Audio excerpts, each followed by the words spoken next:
Grande alegria podermos estar aqui nesta noite, uma noite especial, noite de festa, noite de celebração. E cada um de nós que estamos aqui é noite de júbilo. Este dia ele foi preparado tanto para mim quanto para você. Nada mais, nada menos além do Senhor Jesus. Não devemos participar deste dia, não devemos estar aqui nessa noite com tristeza. E sim com muita alegria, porque sabemos que o nosso Redentor vive. Sabemos que o seu corpo foi moído. Sabemos que foi humilhado. Sabemos que o seu sangue foi vertido. Mas ele venceu. Está sentado à direita do trono do Deus Pai Todo-Poderoso. E é por isso que esta noite é uma noite de alegria. Então eu quero que você, com esta mesma alegria que você adentrou aqui, você se coloque em pé para proferirmos a palavra de Deus. Aleluia! Eu creio que muitos de nós que estamos aqui, algum dia nós fomos improváveis,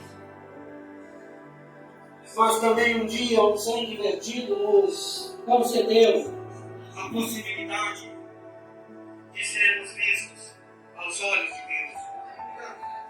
E nesta noite eu quero que você preste muita atenção, porque o Espírito Santo de Deus, assim como ele falou comigo, tenho certeza que ele vai falar com você. Que nessa noite o teu coração esteja aberto para ouvir a voz de Deus. Porque assim como esta palavra impactou o meu coração, com certeza irá impactar o teu também.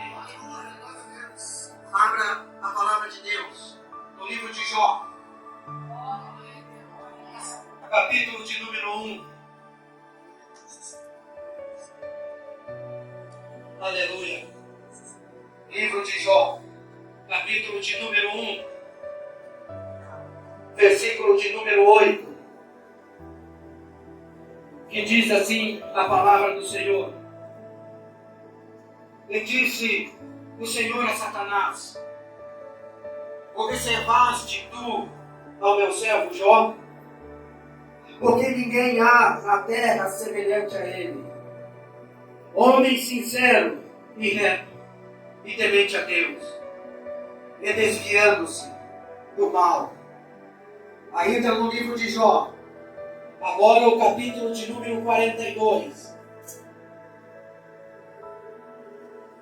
Louvado seja o Senhor Jesus, o único que é o Deus eterno no mais alto dos céus, o único que é o eterno e verdadeiro Deus na profundeza da terra e de todos os mares, e que na pessoa do Espírito Santo vai falar conosco nesta noite.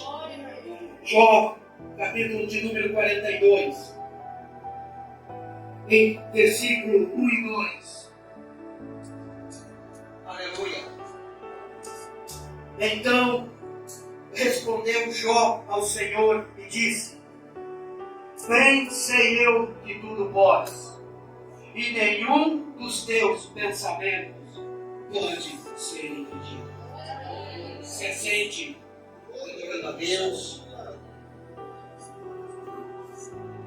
O Espírito Santo de Deus já está falando conosco desde o primeiro minuto deste culto. E entendo eu que a nossa vida ela passa num piscar de olhos, pastor. E que diante da eternidade, a nossa vida não significa nada. Não somente hoje, porém todos os dias. temos a oportunidade de estar buscando a presença de Deus. Temos a oportunidade de estarmos alimentando a nossa fé em Deus.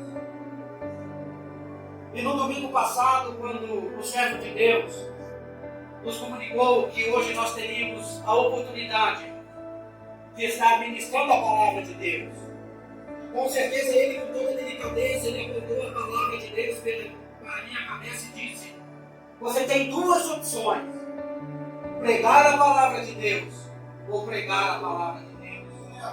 É claro que é apenas uma brincadeira, porque o homem de Deus muito educadamente nos convidou para estar aqui nessa noite.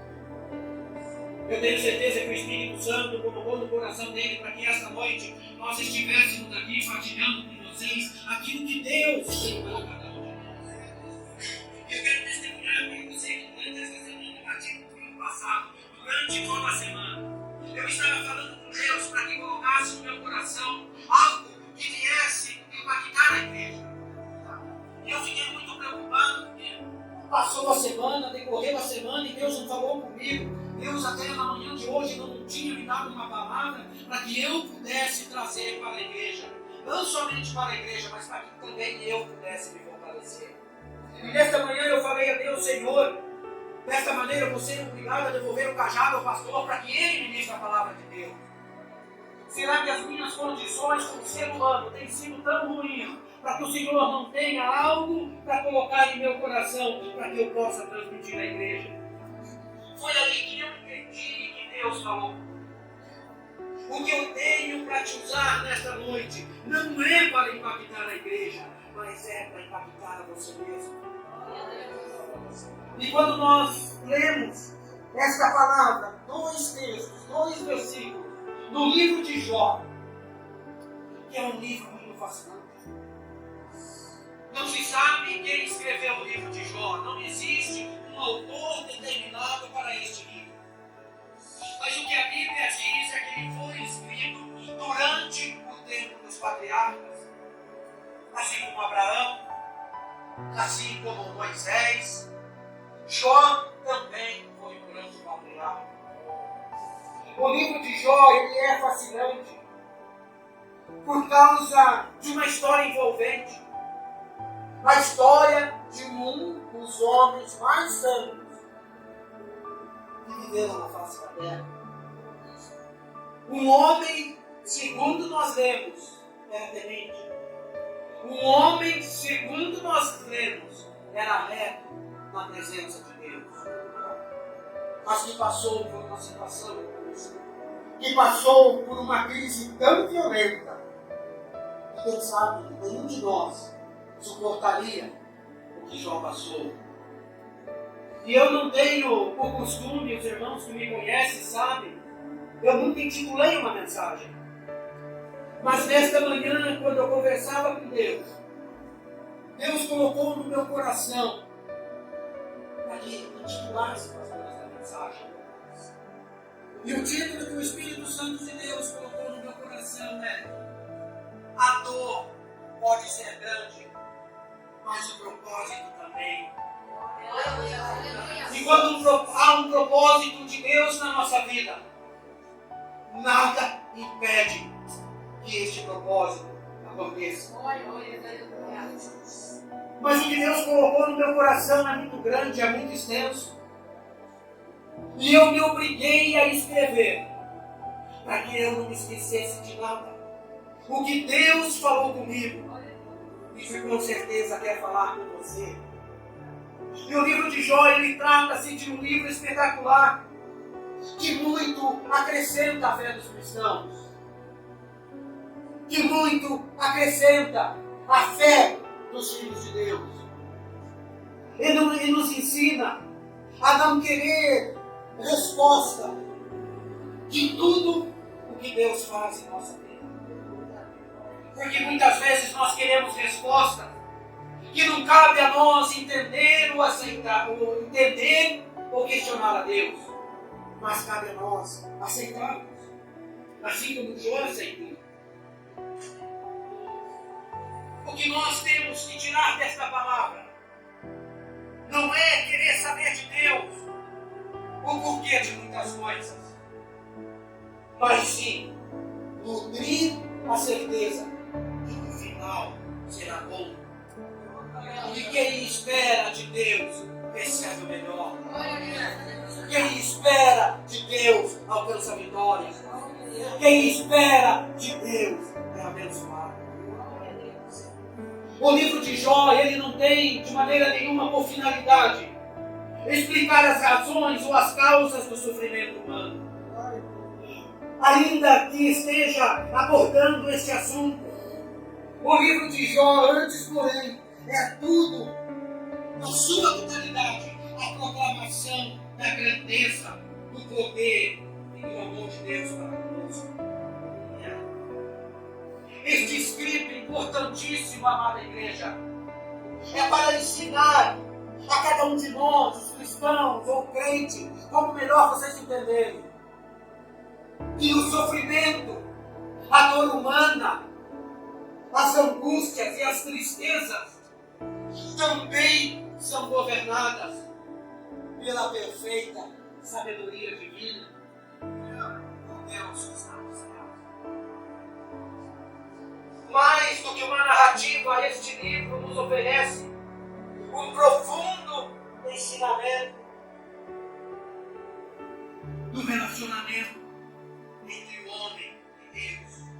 Este livro ele nos ensina e nos oferece um profundo relacionamento com Deus na base e na experiência de um homem chamado Jó. Todos, eu tenho certeza, que conhecem essa história. Não precisa relatar ela do capítulo de número 1 ao capítulo de número 42. Porque eu tenho certeza que eu estou em meio a pessoas que gostam da Bíblia. Eu tenho certeza que eu estou em meio a pessoas que vivem e querem viver a palavra de Deus. E a Bíblia diz que Jó era um homem com caráter, que Jó era um homem com qualidades dignas de serem imitadas, que Jó era uma pessoa íntegra e de integridade inquestionável. Será que nós estamos lutando também com isso? Será que nós também estamos buscando esta retidão, este caráter perfeito? Será que cada um de nós que estamos aqui nessa noite, estamos lutando, batalhando a cada dia para sermos merecedores de termos esta integridade? Homem sincero, reto, temente a Deus, desviava-se do mal, que em seu tempo ninguém existiu na terra semelhante a ele. Qual será a semelhança que cada um de nós estamos buscando? Qual será a dificuldade que tem nos impedido de alcançar essa semelhança? Ele não era perfeito, nem isento de falhas e de pecados, assim como cada um de nós. Mas destacava-se Jó pelo propósito que havia no seu coração, em empenho, propósito este, de viver uma vida de forma honesta e correta diante de Deus e diante dos homens. Jó estava preocupado com o seu testemunho, por ser conhecedor de honrar a Deus vivo. Jó estava muito preocupado naquela hora, naquele momento, em dar um bom testemunho de como se segue uma vida de retidão. Praticava, diz a Bíblia, o que é certo e rejeitava o que era errado. Mas o que nos chama a atenção,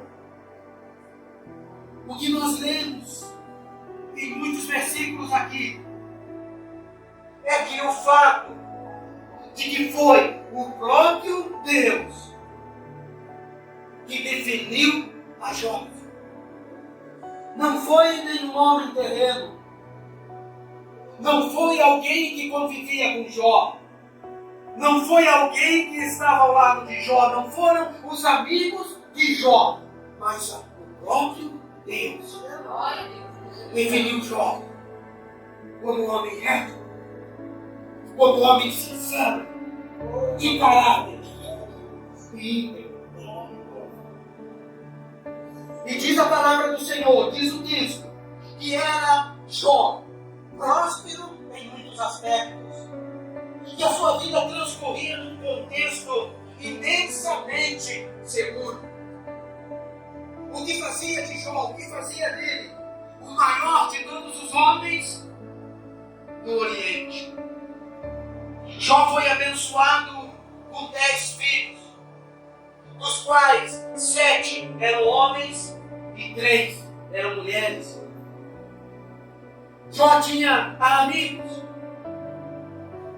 Era homem de grande riqueza material e de alta posição social naquela época, naquele período. E tudo à sua volta contribuía para a sua felicidade. Tudo era favorável a Jó. E tudo contribuía para a sua tranquilidade. Até que, um certo momento, até que o cenário começou a mudar. E Jó, este homem reto, sincero, íntegro, fiel a Deus, tem a maior decepção financeira. Nós vemos que Jó dorme rico. E também vemos que Jó conhece a dor do homem. Perde seus filhos. Perde seus amigos. Até a sua esposa o desamparou. Restando para Jó, segundo a palavra de Deus, somente a miséria. Como nós acabamos de ler, o que restou para Jó foi assentar-se em meias cinzas e com apenas um caco de telha na sua mão para raspar com ele as feridas. Imagine você que situação angustiante, que situação de agonia. É muito difícil para uma pessoa que possui bens. É muito difícil para uma pessoa que tem uma alta posição social. É muito difícil para uma pessoa que goza de uma saúde perfeita. De repente se vê desamparado. De repente vê que para ela não resta nada. De repente ela olhar e perceber que ela está no fundo do poço. E o livro de Jó relata que o caráter, a integridade e a retidão de Jó, mesmo assim, fez com que Jó permanecesse fiel. Fez com que Jó continuasse acreditando em Deus. Fez com que Jó não desistisse de adorar a Deus. E nós, muitas vezes, por mesquinharias, por pequenas coisas, nos deixamos abater. Muitas vezes ainda vão além da nossa capacidade. Muitas vezes deixamos de seguir a Deus. Quantas pessoas hoje nós conhecemos que por pequenas frustrações deixaram o caminho do Senhor de lado? Nós precisamos clamar e dizer e pedir a Deus para que elas retornem, para que elas consigam voltar a ter o caráter renovado, a fé restaurada, uma integridade. Aleluia. A experiência de Jó, com toda certeza, não só hoje, mas pelo resto das nossas vidas, nos convida e nos convidará a refletir a respeito dos sofrimentos e da fragilidade humana. Da nossa fragilidade diante das circunstâncias. Da nossa fragilidade diante de tempestades. Da nossa fragilidade diante de ventos fortes. Da nossa fragilidade diante dos nossos próprios desejos. Que muitas vezes tem feito falhar. E uma das perguntas básicas com que qualquer pessoa de fé pode debater-se é uma pergunta que nós fazemos diariamente para muitas pessoas. E é uma pergunta que muitas vezes nós fazemos a nós mesmos. Por que coisas ruins? Por que sofrimentos acontecem com pessoas boas? Acontecem com pessoas justas. Quando é que você, uma vez sequer, não nos fizemos essa pergunta? Quantas vezes você perguntou para alguém ao teu lado o porquê que as pessoas boas sofrem? O porquê é que pessoas justas, tementes a Deus, sofrem? E a vida, a história de Jó, demonstra muito bem que os humanos muitas vezes desconhecem as maneiras pelas quais Deus trabalha. As maneiras pelas quais Deus fala no nosso meio. As maneiras pelas quais muitas vezes Deus fala na vida do cristão. De qual maneira Deus tem falado com você? De qual maneira muitas vezes Deus tem se dirigido a você? Qual o meio que muitas vezes Deus tem usado para te colocar no caminho correto? De que maneira muitas vezes Deus tem falado com você para te colocar no caminho da bênção, para te colocar no caminho da vitória? Às vezes pode ser uma maneira difícil, uma maneira que nós paramos e nós questionamos a Deus o porquê deste meio. Mas é o meio que nós precisamos aprender. É o meio pelo qual nós iremos aprender, sim. É o meio pelo qual nós haveremos de vencer, sim. Aleluia. A experiência de Jó, assim como Deus falou comigo nesta manhã, vai falar com você. A experiência de Jó talvez nos ensine, ou venha nos ensinar, que nunca saberemos a razão específica para o sofrimento. Depende de mim e depende de você.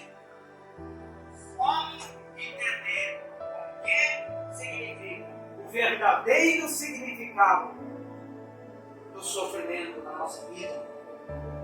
Uma outra grande lição que aprendemos neste livro é de que Deus, preste atenção, Deus não precisa dar satisfação a ninguém pelo o que Ele faz ou pelo que Ele não faz. Se Ele faz, é porque nós merecemos. Se Ele não faz, é porque nós não merecemos. Se Ele não faz, é porque Ele sabe o que verdadeiramente nós precisamos. Todos estão entendendo, amém? A palavra está sendo clara, amém? O Espírito Santo de Deus está tratando com você, amém?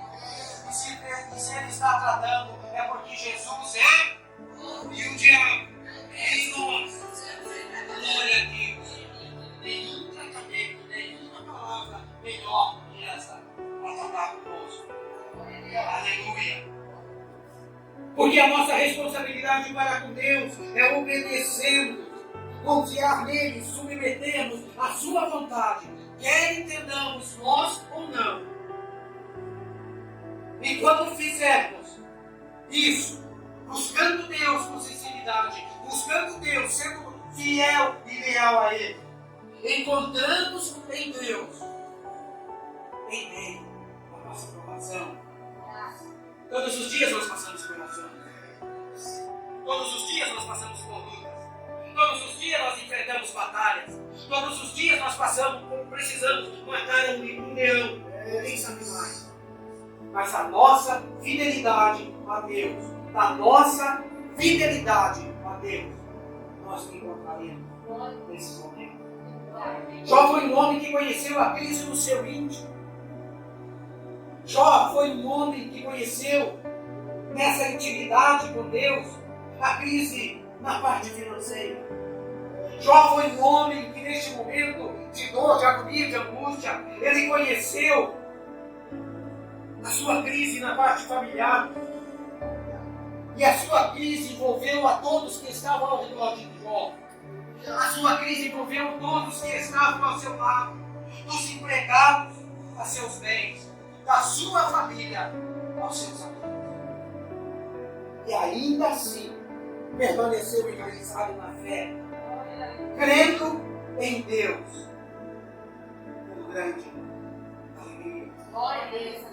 Nós também precisamos conhecer e estar com Deus da seguinte forma: na intimidade, como amigos de Deus. Se houve um grande amigo de Deus, foi Jó. Não importando o quanto temos, não importando o quanto deixamos de ter, e não importando se nunca tivermos. Aleluia! Nós sabemos que riqueza é um dom de Deus. Podemos sim não ter bens materiais, podemos sim não ser afortunados financeiramente, mas podemos, com alegria no nosso coração, através dos nossos atos, dizer que somos amigos de Deus. Aleluia. A nossa vida, assim como a de Jó, não pode ser avaliada pelo volume de bens que temos, pelo volume de bens que possuímos, mas pela intimidade de Deus com Deus. Como está a tua intimidade com Deus? Você pode abrir a tua boca e dizer que é um amigo de Deus, é um afortunado por ter a amizade de Deus. Nesses dias tão difíceis, nesses tempos tão difíceis, também é difícil ser amigo de Deus. Porque muitas coisas desviam nossos olhares, muitas coisas desviam a nossa atenção, muitas coisas desviam o nosso coração, o nosso pensamento. E isso corta a nossa intimidade com Deus. Aleluia! No contexto deste relato, nós encontramos 4 perspectivas. A perspectiva de Jó. Ele não se achou perfeito, mas se considerou justo. Ele não reconhecia pecado nenhum que pudesse trazer sobre ele a ira de Deus. Por que Jó reconheceu isso? Porque o próprio Deus falou que ele era um homem íntegro, reto e afastava-se do mal. Ou seja, afastava-se do pecado. A segunda perspectiva, os amigos de Jó, era apenas o de encontrar erros. As perspectivas dos amigos de Jó eram apenas de encontrar falhas, blasfêmias que pudessem ter saído da boca de Jó, e pecados cometidos por Jó. Pecados esses que o viessem o desabonar pela fase que ele estava vivendo. A terceira perspectiva era de Satanás, porque o assunto que nós lemos, o texto que nós lemos, fala de um diálogo entre Deus e Satanás. E a expectativa de Satanás é que o diabo não conseguia imaginar um homem fiel, somente porque Deus, fiel a Deus, somente porque merece a sua adoração. E Satanás atribuiu aos homens, inclusive a Jó, de que o homem só serve a Deus para obter a outra. E não era esse o objetivo de Jó. A adoração de Jó era sincera. A fé de Jó era verdadeira e genuína. Aleluia. E houve a quarta perspectiva. A perspectiva de Deus. O mais impressionante do relato desse contexto é a avaliação divina, ou seja, a avaliação de Deus em relação a Jó, deste homem chamado Jó.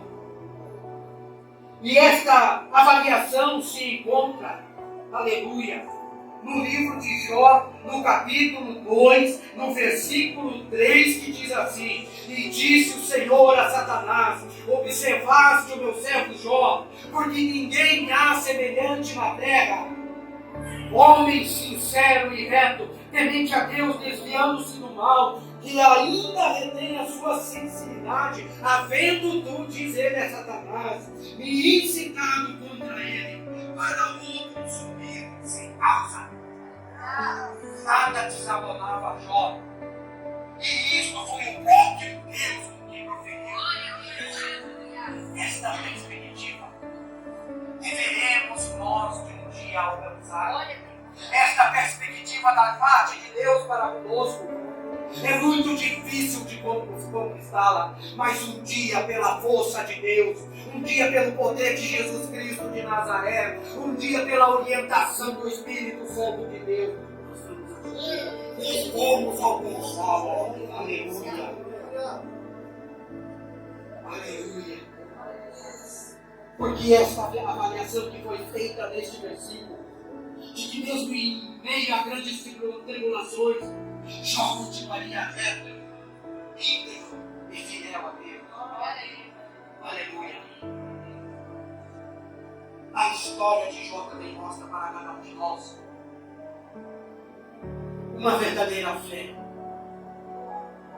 Uma fé que não pode de maneira nenhuma estar apartada do nosso coração. E a verdadeira fé, ela é inabalável. A verdadeira fé, ela faz as mãos de Deus se mover para nós. A verdadeira fé, ela faz os milagres de Deus acontecerem na nossa vida. A verdadeira fé, ela não pode ser sufocada pela limitação humana. Temos que ter certeza e confiança de que as dores podem ser grandes, mas os propósitos também. Glória a Deus. São muitas as vezes as lágrimas que escorrem pelos nossos olhos. Nossos propósitos também são muitos. São grandes as lutas, são grandes as guerras, são grandes as batalhas que nós batalhamos a cada dia, guerreamos a cada dia. Mas os propósitos também são grandes. Muitas vezes é grande o desespero, muitas vezes é grande a angústia e a agonia, mas é porque o propósito será maior. Aleluia. Que nessa noite o Espírito Santo de Deus venha falando com você. Esta noite ela é única. Esta noite ela é especial. E só está aqui nada mais, nada menos do que as pessoas, do que as almas que foram convidadas pelo Senhor Jesus. É porque nesta noite Deus tem um propósito na tua vida. Independente da luta, independente da barreira, da circunstância que nós tenhamos passado ou estamos passando, os propósitos serão maiores e irão acontecer. Amém? Você pode louvar o Senhor Jesus com as suas palmas? Se coloque em fé.